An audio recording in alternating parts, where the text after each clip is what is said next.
DCM ವಿಚಾರ ಮತ್ತೆ ಮತ್ತೆ ಪ್ರಸ್ತಾಪ ಮಾಡ್ತಾ ಇದ್ದಾರೆ ಸರ್ ರಾಜಣ್ಣ, ವಿಶೇಷವಾಗಿ ಮೈನಾರಿಟಿ ಮುಸ್ಲಿಂ ಒಂದು, ಲಿಂಗಾಯತ್ ಒಂದು, ದಲಿತ ಒಂದು ಇದ್ರೆ ಕೊಡಬೇಕು ಅನ್ನೋದು. ಕಾಂಗ್ರೆಸ್ನ ಯಾವ ನಾಯಕರ ಮಟ್ಟದಲ್ಲೂ ಆಗದ ಚರ್ಚೆ ಯಾಕೆ ಅವರು ಪದೇ ಪದೇ ಪ್ರಸ್ತಾಪಿಸ್ತಾ ಇದ್ದಾರೆ DCM ಹುದ್ದೆ ವಿಚಾರ? ನನಗೆ ಅದರ ಬಗ್ಗೆ ಮಾಹಿತಿ ಇಲ್ಲ. ಪಕ್ಷ ತೀರ್ಮಾನ ಮಾಡಿ ಇನ್ನೂ 5 ಜನ ಮಾಡಿದ್ರೆ ಒಳ್ಳೇದು.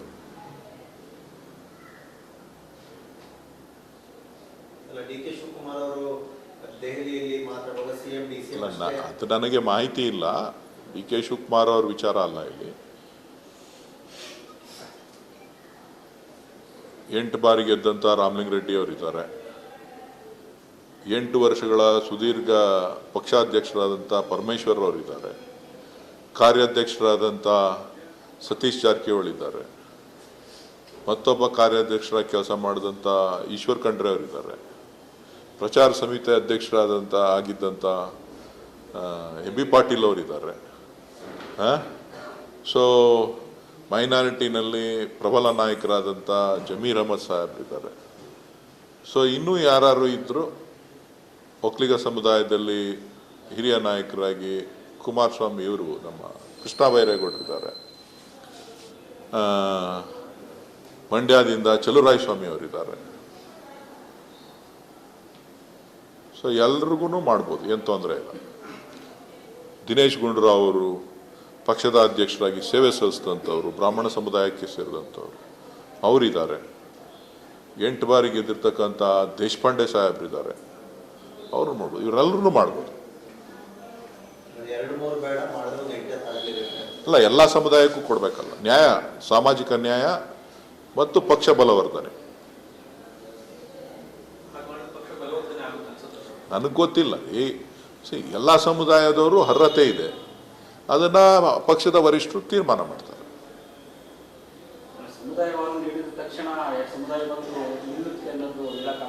ನನಗೆ ಅದ್ರ ಬಗ್ಗೆ ಮಾಹಿತಿ ಇಲ್ಲ. ಆಮೇಲೆ ಲೆಫ್ಟಲ್ಲಿ ನಮ್ಮ KH ಮುನಿಯಪ್ಪನವರು ಇದ್ದಾರೆ, ಹಿರಿಯ ನಾಯಕರು.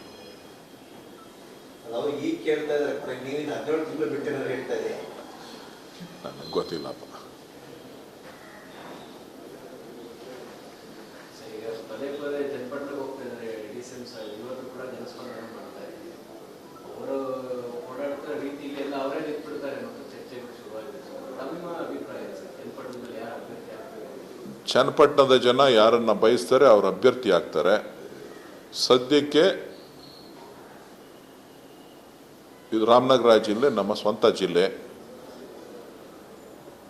ಪಕ್ಷದ ಅಧ್ಯಕ್ಷರಾಗಿ, ಉಪಮುಖ್ಯಮಂತ್ರಿಗಳಾಗಿ ಅವ್ರ ಮೇಲೆ ಜವಾಬ್ದಾರಿ ಇದೆ.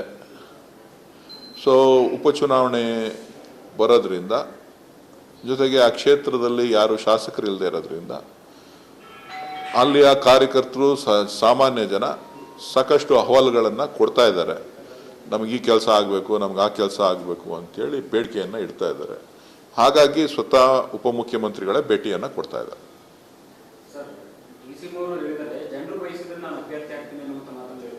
ಅಲ್ಲ, ಅದನ್ನೇ ನಾನು ಹೇಳಿದ್ನಲ್ಲಪ್ಪ, ಜನ ಏನು ತೀರ್ಮಾನ ಮಾಡ್ತಾರೆ ಅದಕ್ಕೆ ತಲೆ ಬಾಗ್ತೀವಿ.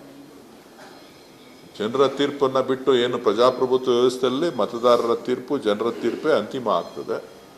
ಸೊ ಅವ್ರೇನಾರ ಸೂಚನೆ ಕೊಟ್ಟರೆ ಅದರಂತೆ ಪಕ್ಷ ನಡೀತದೆ.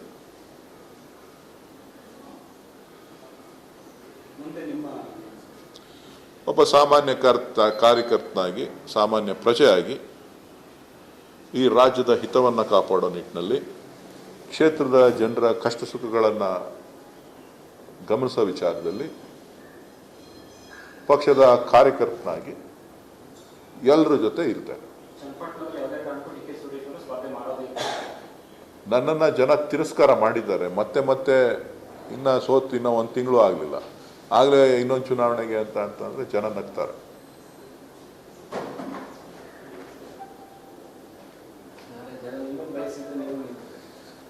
ಜನ ಹೇಳ್ತಾರೆ, ನಾವು ಮನಸ್ಥಿತಿ ಇರಬೇಕಲ್ಲ. ಈಗ ಜನ ತಿರಸ್ಕಾರ ಮಾಡಿದ್ದಾರೆ. ಸೊ ರೆಸ್ಟ್ ತಗೊಳ್ಳಿ ಅಂತ ಹೇಳಿದ್ದಾರೆ.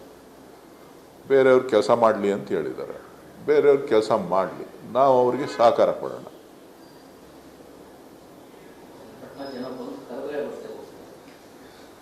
ಚನ್ನಪಟ್ಟಣಕ್ಕೇನು ಜನ ಕರೆಯೋದು ನಮಗೆ ನಮ್ಮ ಸ್ವಂತ ಜನ, ನಾವು ಮೊದಲಿಂದನೂ ಒಡನಾಟವನ್ನು ಚನ್ನಪಟ್ಟಣದಲ್ಲೂ ಕೂಡ ಇಟ್ಕೊಂಡಿದ್ದಂಥವ್ರು. ಸೊ ಈ ಬಾರಿ ವಿಶೇಷವಾಗಿ ಚುನಾವಣೆಯಲ್ಲಿ ಒಳ್ಳೆಯ ಹಿನ್ನಡೆ ಆದರೂ ಕೂಡ ಒಳ್ಳೆಯ ಮತವನ್ನು ನೀಡಿದ್ದಾರೆ. ಸೊ ಚನ್ನಪಟ್ಟಣದ ಜನ ವಿಶ್ವಾಸವನ್ನು ವ್ಯಕ್ತಪಡಿಸಿದ್ದಾರೆ. ಸೊ ಹಾಗಾಗಿ ನಾವು ಅವರ ಶಾಸಕರು ಇಲ್ಲದೇ ಇರುವಂಥ ಸಂದರ್ಭದಲ್ಲಿ ಸರ್ಕಾರ ಆ ಕ್ಷೇತ್ರದ ಜವಾಬ್ದಾರಿಯನ್ನು ತೆಗೆದುಕೊಂಡು ಅಭಿವೃದ್ಧಿಪಡಿಸಬೇಕಾದ್ದು ಸರ್ಕಾರದ ಕೆಲಸ.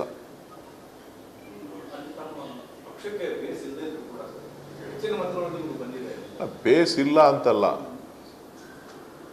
ಚನ್ನಪಟ್ಟಣದಲ್ಲಿ ಮೊದಲಿಂದನೂ ಕೂಡ ಕಾಂಗ್ರೆಸ್ ಬಲಿಷ್ಠವಾಗಿದೆ, ನಾಯಕತ್ವ ಇರಲಿಲ್ಲ.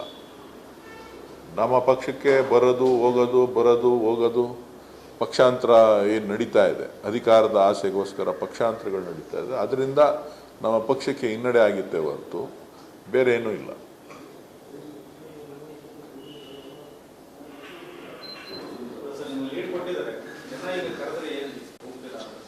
ಹೇಳಿದ್ನಲ್ಲ, ನಾನು ರಿಜೆಕ್ಟ್ ಮಾಡಿದ್ದಾರೆ ಅಂತ. ಜನರಿಗೋಸ್ಕರ ಸರ್